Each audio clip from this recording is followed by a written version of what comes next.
Halo anak-anak ibu semua, gimana kabarnya nih? Semoga anak-anak ibu semua sehat ya. Hari ini kita akan mempelajari bahasa Indonesia dengan materi puisi. Kalian semua sudah tahu kan apa itu puisi? Dan anak-anak ibu semua sudah mempelajari apa itu puisi, bahkan ada yang pernah membuat puisi itu. Tetapi materi hari ini berbeda. Kita akan membahas secara mendalam mengenai puisi. Sebelumnya, Ibu akan menjelaskan pengertian puisi untuk mengingat anak-anak Ibu seperti apa puisi itu, ya. Puisi adalah bentuk karya sastra yang mengungkapkan pikiran dan perasaan seorang penyair secara imajinatif. Nah, itu pengertian puisi. Pengertian puisi ada lagi, menurut sastrawan Bapak Habib Jasim, seorang sastrawan Indonesia, mengungkapkan bahwa puisi adalah pengucapan dengan perasaan yang di dalamnya mengandung pikiran dan tanggapan. Sedangkan menurut KBBI, puisi merupakan ragam bahasa yang bahasanya terikat oleh irama, rima, serta larik dan bait. Nah, itu pengertian puisi. Sekarang Ibu akan membahas tentang unsur-unsur puisi, tentang unsur pembentuk puisi. Unsur pembentuk puisi terbagi menjadi dua. Yang pertama, unsur batin puisi dan unsur fisik puisi. Unsur batin puisi yaitu unsur yang mengandung makna di dalam puisi tersebut. Terbagi menjadi empat. Yang pertama ada tema, ada rasa atau feeling. Nah, di rasa ini kamu akan menjelaskan tentang perasaan yang akan diungkapkan di dalam puisi. Contoh, sedih, haru, marah, bahagia, dan kagum. Contohnya apa, Bu? Contohnya, aku sangat sedih melihat dia begitu kejam dengan diriku. Seperti itu. Atau marah, aku tidak suka. Aku marah dengan dia.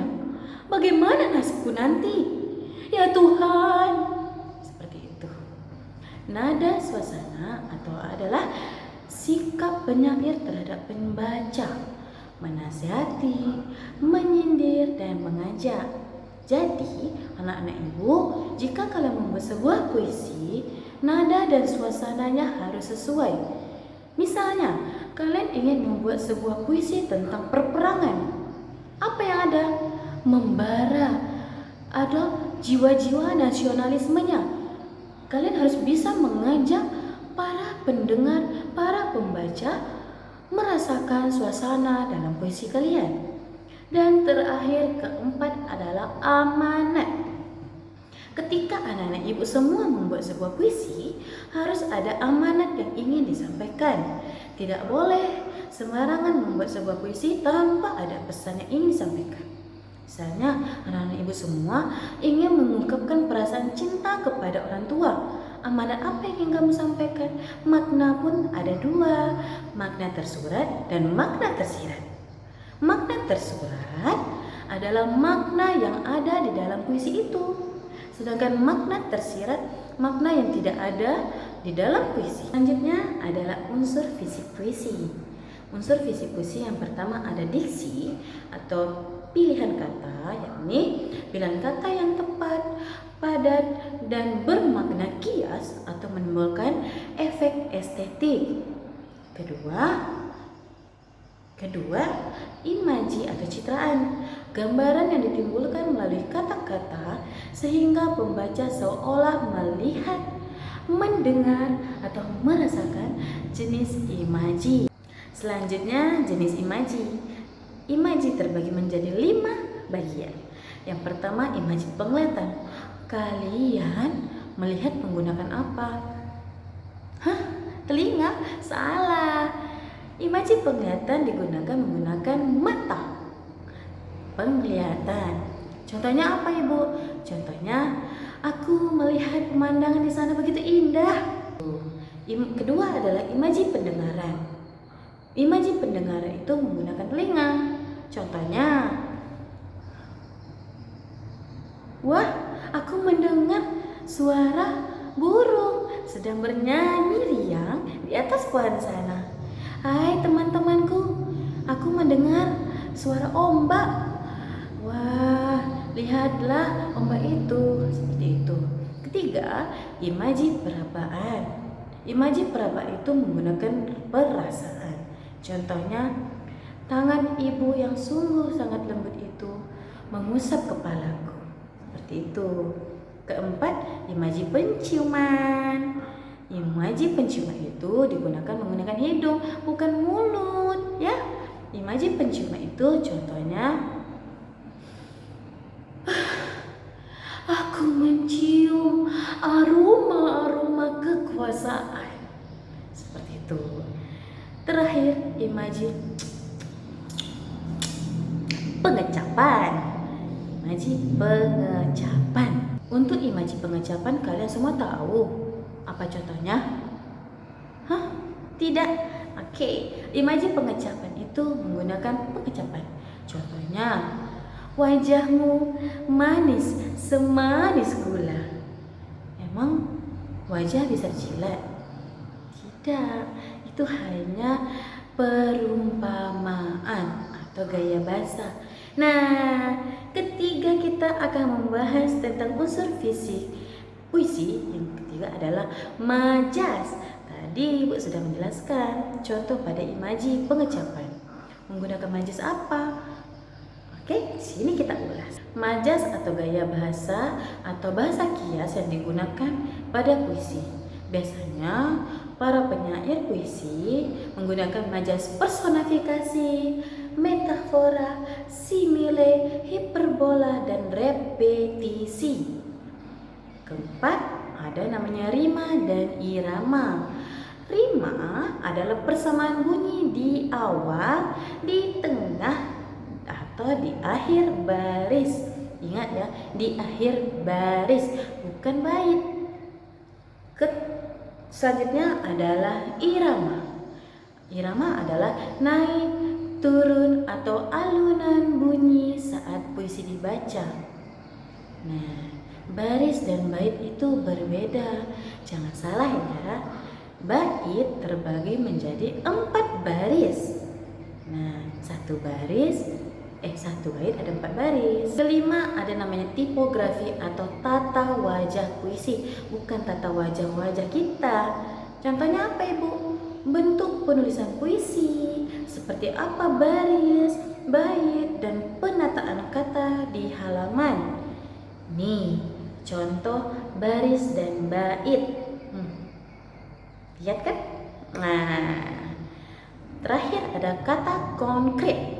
Kata-kata yang didapat ditangkap oleh panca indera dan membantu membangun imaji. Anak-anak Ibu semua harus memiliki imajinasi yang tinggi dalam mengungkapkan sebuah puisi. Seperti itu.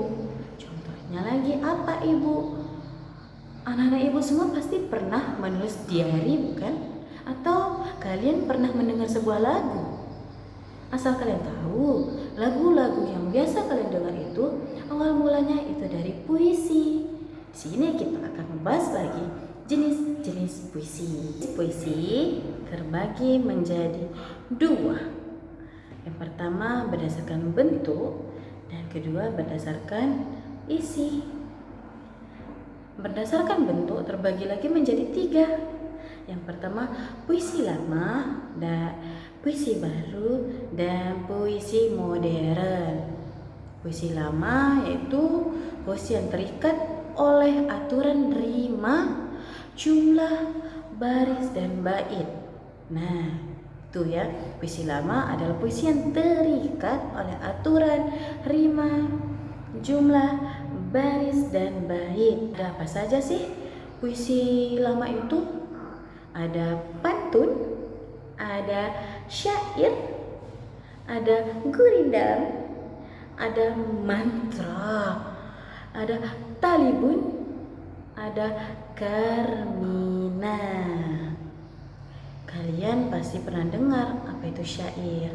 Oh iya, untuk puisi lama ini dia selain tidak terikat oleh rima dan bait, dia juga kita tidak tahu siapa penulis dan pengarang itu. Selanjutnya adalah mantra. Mantra itu kita tidak tahu. Kalian pasti pernah dengar di dalam film-film ada beberapa scene yang membacakan sebuah mantra atau dukun-dukun. Tidak tahu siapa. Selanjutnya ada pantun. Tuh, siapa saja bisa membuat pantun, contohnya Jarjit di dalam Upin Ipin. 2, 3, ikan berlari, siapalah yang nak ku cari. Kita bisa membuat sebuah pantun tanpa tahu siapa penulis dan pengarangnya. Ada Talibun, syair, dan Karmina. Selanjutnya ada puisi baru. Selanjutnya ada puisi baru. Puisi baru memang sedikit bebas, tetapi masih memperhatikan keindahan di dalam puisi. Ada apa saja sih Bu puisi baru itu? Ada balada, ada ode, ada himne, ada elegi, ada satire, dan romansa. Dan yang ketiga ada puisi modern. Ya, puisi yang tidak terikat aturan bait, baris maupun rima. Puisi ini bebas. Ibu, puisinya boleh 3 bait? Boleh. Ibu, puisinya boleh 5 baris? Boleh. Bebas kalian mau berapa, sesuai keinginan kalian. Nah, tetapi bedanya adalah puisi modern ini puisi yang kita tahu siapa penulis dan pengarangnya. Salah satu pengarang atau sastrawan di Indonesia yang paling terkenal dalam puisinya adalah Bapak Chairil Anwar. Nih orangnya. Selain itu ada juga Bapak Sutarji. Ini dia. Nah, Bapak Chairil Anwar dan Sutarji berbeda juga jenis puisinya. Puisi yang paling terkenal oleh Bapak Chairil Anwar adalah puisi Aku. Sedangkan Bapak Sutarji, puisi yang paling terkenal adalah Winka dan Sinka. Ini puisi Bapak Chairil Anwar dan ini puisi Bapak Sutarji. Coba lihat, beda kan? Coba kalian perhatikan, apa yang beda? Ya benar, bait dan barisnya berbeda. Bapak Sutarji punya puisi yang baris dan baitnya tidak beraturan. Emang boleh seperti itu Bu? Boleh. Itu namanya puisi modern atau puisi bebas. Ada jenis puisi berdasarkan penyampaian. Ada puisi naratif atau menyampaikan sebuah cerita, puisi lirik menyampaikan sebuah perasaan, puisi dramatik menggambarkan dialog atau konflik seperti dalam drama. Biasanya puisi dramatik ini digunakan pada saat kalian melakukan sebuah pertunjukan, contohnya musikalisasi puisi. Itu pembaca puisinya tidak selalu fokus, tidak terlalu menegangkan, tetapi ada dialog atau konflik seperti drama. Kalian bisa lihat di YouTube banyak sekali musikalisasi puisi. Puisi lirik itu biasanya menyampaikan perasaan, apa yang kalian rasakan di dalam hati kalian ungkapkan di dalam tulisan itu. Seperti itu. Ya, kalau puisi naratif tidak jauh beda dengan diary yang biasa kalian tulis. Nah, oh iya Ibu lupa, ada lagi jenis-jenis puisi. Ada apa saja itu? Ada distikon, ada terzina, ada quatrain, ada quit, dan ada sektet. Untuk distikon, jenis puisi yang memiliki 2 baris. Terzina, jenis puisi yang memiliki 3 baris. Quatrain adalah jenis puisi yang memiliki 4 baris. Queen adalah jenis puisi yang memiliki 5 baris. Dan sektet adalah puisi yang terdiri dari 6 baris. Nah, tadi itu jenis-jenis puisi. Sudah Ibu jelaskan kan? Sekarang kita akan membahas tentang struktur puisi. Yang pertama ada bait atau stanza. Kumpulan beberapa baris dalam puisi yang membentuk satu kesatuan makna. Kedua adalah baris atau larik. satu baris kalimat dalam puisi yang mengandung makna tertentu. Yang ketiga ada kata, unsur bahasa terkecil dalam puisi yang dipilih secara cermat. Maksudnya apa, Ibu? Maksudnya kata itu kita menggunakan bahasa yang untuk menciptakan keindahan dan makna.